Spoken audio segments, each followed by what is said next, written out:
صباح الخير أحبائي وأعزائي من قناتكم قناة الملك والأمير.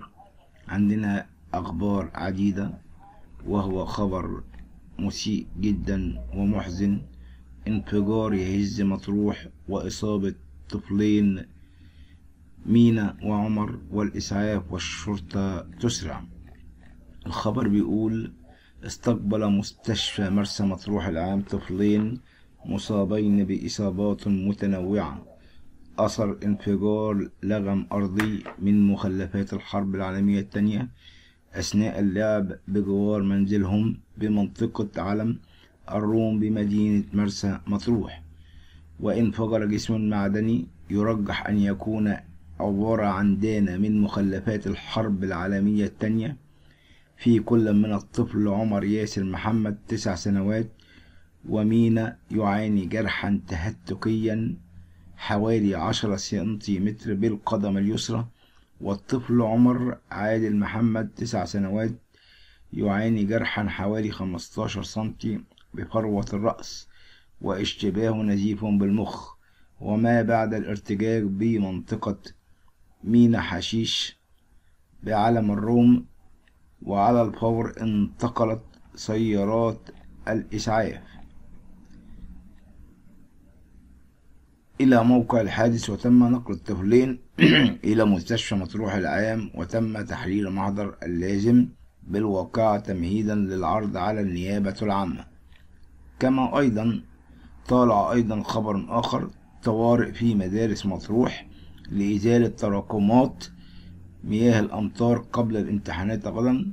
وقال عمرو شحاتة وكيل وزارة التربية والتعليم بمطروح إنه أصدر تعليمات مشددة لمدير الإدارات التعليمية برفع درجة الاستعداد القصوى بجميع المدارس لإزالة تراكمات وآثار موجة الأمطار الغزيرة التي اجتاحت المحافظة اليومين الماضيين استعدادا لامتحانات نصف العام غدا السبت.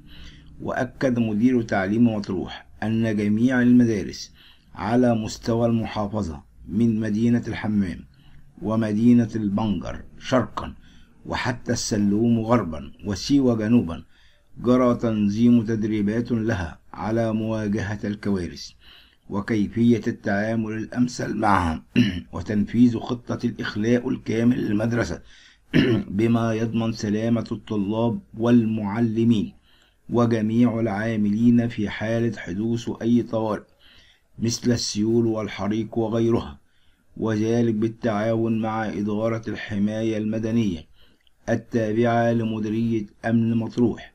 وأوضح إسماعيل جاتو مدير عام التعليم العام أن تعليم مطروح أصدر أمرا عاجلا لمدير الإدارات بتفعيل لجنة الأزمات والكوارث لمتابعة عملية رفع مياه الأمطار في محيط المدارس. خبر آخر: أمريكا لم تصمت ولم تسكت. أمريكا تعلن عن حرب طاغنة ستندلع خلال الأيام القادمة. ماذا بعد وماذا حدث؟ وهي لن يمر الشهر على خير. أمريكا تعلن حرب طاغنة خلال أيام ولن يمر الشهر على خير. أعلن البيت الأبيض أنه يتوقع اجتياح روسيا لأوكرانيا خلال الفترة ما بين منتصف يناير الجاري ومنتصف فبراير المقبل. وقالت المتحدثة باسم البيت الأبيض جين بساكي اليوم الجمعة: نحن قلقون لأن الحكومة الروسية تستعد للاجتياح. وقالت: رأينا ذلك من قبل، وهذا يعيدنا إلى عام 2014 بما في ذلك التخريب وحملات الإعلام لاتهام أوكرانيا بالتحضير لهجوم حتمي على القوات الروسية في شرق أوكرانيا، والخطط العسكرية الروسية لإطلاق مثل هذه الأنشطة قبل عدة أسابيع من بدء الاجتياح الذي قد يتم ما بين منتصف يناير ومنتصف فبراير. وادعت بساكي أن روسيا قد تفبرك الذريعة لشن هجوم على أوكرانيا، وكانت روسيا قد نفت مرارا وجود أي خطة لديها لشن أي هجوم أو على أوكرانيا، ورفضت الاتهامات الغربية والأوكرانية بذلك. ومع ذلك طالع أيضا البيت الأبيض نراقب عن كذب إرسال قوات حفظ سلام أجنبية إلى كازاخستان. أعلنت المتحدثة باسم البيت الأبيض جين جاسكي أن الولايات المتحدة تراقب التقارير حول إرسال منظمة معاهدة الأمن الجماعي قوات حفظ سلام جماعية إلى كازاخستان في ضوء الاضطرابات التي تشهدها البلاد. وقال الساكي في تصريح للصحفيين وفق ما نشره البيت الأبيض عبر موقعه الإلكتروني اليوم الجمعة: لدينا أسئلة حول طبيعة هذا الطلب وما إذا كانت دعوة مشروعة أم لا، مضيفة أن الولايات المتحدة الأمريكية تدعو قوات حفظ السلام وكيانات إنقاذ القانون في كازاخستان إلى دعم حقوق الإنسان من أجل دعم الحل السلمي للصراع. ومن جهته أكد المتحدث باسم الخارجية الأمريكية نيد برايس أن الولايات المتحدة تدعو منظمة معاهدة الأمن الجماعي إلى احترام حقوق الإنسان ودعم الحوار السلمي في كازاخستان، لافتا إلى أنها ستراقب أي انتهاكات. وقبل أيام اندلعت احتجاجات في المناطق الغربية من هذه الدولة على خلفية قرار حكومي برفع أسعار الغاز، ورغم إعلان الحكومة أنها ستعيد النظر في قرارها بعد حدوث التظاهرات، إلا أن المظاهرات لم تهدأ بل امتدت لأنحاء أخرى في البلاد، وتحولت الاحتجاجات في هذه البلد خلال اليومين الآخرين لاشتباكات عنيفة بين المتظاهرين وقوات الأمن أدت لوقوع قتلى ومصابين من الطرفين، مما دفع الرئيس قاسم جومارت لإقالة الحكومة وإعلان الطوارئ في عموم البلاد. كما أعلنت دول منظمة معاهدة الأمن الجماعي إرسال قوات حفظ سلام إلى كازاخستان بعد مناشدة رئيس هذه الدولة قاسم جومارت قادة الدول الأعضاء في المنظمة مساعدة بلاده في التغلب على ما وصفه التهديد الإرهابي. نبأ آخر من الحكومة المصرية. الحكومة المصرية بما تفرضه دائما على المواطنين ضريبة عقارية جديدة مفروضة على المواطنين المصريين، وهي ضريبة عقارية، ويعلن التفاصيل.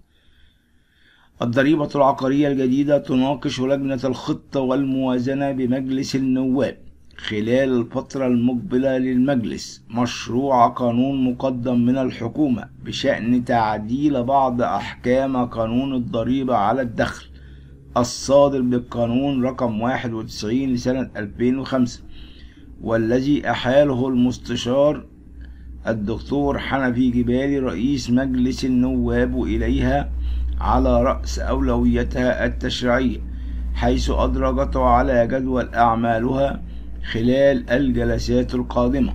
وبنص مشروع القانون على تضاف إلى المادة 42 من قانون الضريبة على الدخل الصادر بالقانون رقم 91 لسنة 2005 فقرة أخيرة نصها الآتي: واستثناء من حكم الفقرة الأولى من هذه المادة تحصل الضريبة على التصرفات الواردة بها والتي وقعت في 19/5/2013 وفقا للشرائح التالية: ولو تعددت تلك التصرفات الضريبة العقارية الشريحة الأولى حتى مبلغ 250,000 يصل إلى 1500، من ربع مليون لنص مليون 2000، من نص مليون لمليون 3000. اسمحوا لي الشريحة الرابعة فوق المليون 4000.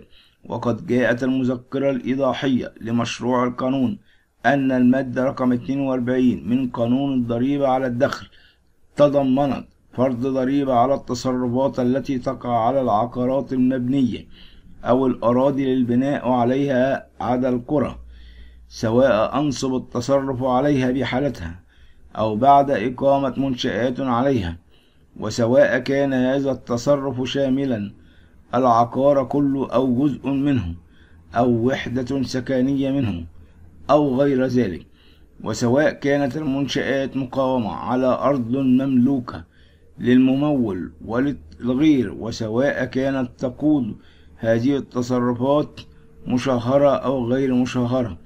وأوضحت الحكومة أنه في ضوء ما شاهده العالم من تفشي جائحة كورونا وما لذلك من أثر وتداعياته على مستوى الاقتصاد الدولي والوطني، فقد كان لازما أن يتدخل المشرع لمراعاة العبء تلك التداعيات الاقتصادية وتخفيف أثارها عن عاتق المواطن، خفضا من حجم إرهاق الأعباء المالية التي يتحمل بها. وأشارت الحكومة إلى أن الدستور ألزم الدولة بتبني النظم الحديثة التي تحقق الكفاءة واليسر والأحكام في تحصيل الضرائب، فجاء مشروع القانون المطروح من مادة واحدة بخلاف مادة النشر، والذي يهدف بتحصيل الضريبة المقررة رقم 42، وهو الوقت السابق على العمل بالقانون رقم 11 ل 2013 بشأن تعديل بعض أحكام قانون الضريبة على الدخل الصادر، ولضمان التخفيف على عاتق التحمل بعبء الضريبة.